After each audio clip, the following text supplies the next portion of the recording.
இன்னைக்கு நம்ம பேச போகிற தலைப்பு மிடில் கிளாஸ் வாழ்க்கையை வெறுக்கும் மனைவிகள் வெர்சஸ் அவர்களின் கணவர்கள்.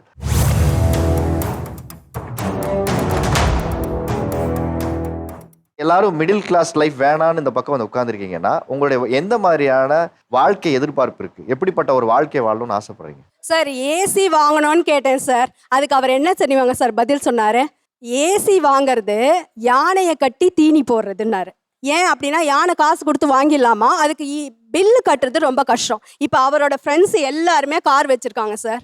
ஆனால் கார் வாங்குங்க அப்படின்னு சொன்னால் நிறுத்த ஸ்பேஸ் கூட இருக்குது. ஆனால் அதுவுமே வந்து கார் வாங்கி நம்ம எங்கே ஓட்ட போகிறோம்? ஏசி இப்போ எல்லாரோட மிடில் கிளாஸ்லேயும் இருக்குது.